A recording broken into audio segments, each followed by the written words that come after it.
that morning, I had woken up very, very happy. Like I felt like my life was going in the right direction. And then a forklift came around a blind spot, I believe, a blind spot. Came around a corner as fast as he was going, and he just hit and stabbed me. And I got stabbed in the left foot and broke 3 of my toes. And then the impact of the forklift, I hit into it, and it was going fast enough to where it lifted me. And when he realized he hit me, he stopped and my body flew, and I fell backwards on my back, hitting my head. And that's the moment I felt embarrassed, like I hit a door. But I had not realized that I got stabbed. So I went to get up, and the guy on the forklift got off his forklift and said, "Are you okay?" And at first I was embarrassed, and I said, "Yeah, I'm okay." And then I started feeling a lot of burning in my foot, and I looked down, and it was just blood, and I just wanted to go into shock. I wanted to just go to sleep and not feel nothing, but then another coworker of mine snapped his fingers in my face and said, you know, don't go to sleep, you know, focus on my face. And I did. And then finally the ambulance came, and then when we got there, they had stitched me up after hours of waiting, and I had a whole bunch of stitches. I had like 16 on the inside, and then like 18 on the outside, and 3 on my heel, like in the back.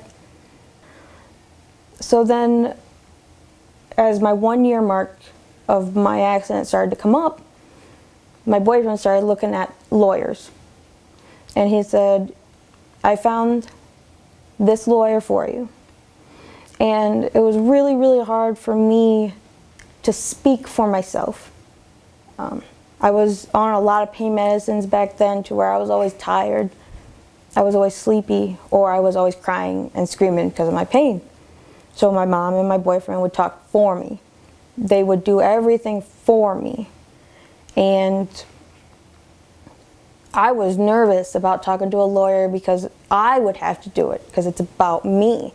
And I didn't think that my mom could do it or my boyfriend could do it. So I got really scared. But then he said he found this guy, Charles Boyk, and that he would set up an appointment with me to talk over the phone. I finally made it up here after probably 3 months of them being my lawyer. Maybe 2 months. And I got to meet them face to face, and meeting them face to face made everything 10 times better, because I could see their body language and they could see my body language. And after that meeting, it kind of felt more like from acquaintances to friends almost. They're very understanding here. They know, not by experience, but they know that there are people that get hurt, and there are people that are scared, and there are people that don't want to lose their jobs, you know, and they don't want to not work, and they don't want to not get paid. People got to pay their bills.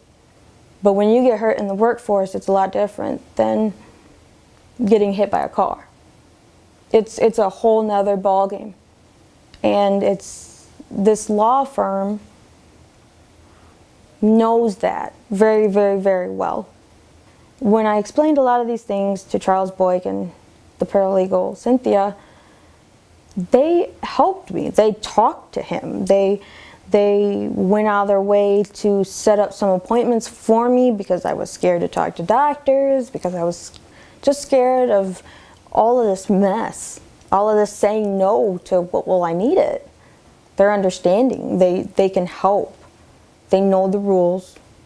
And even when some of the things that I didn't want to happen happened, they explained why it happened and why there's a silver lining underneath it.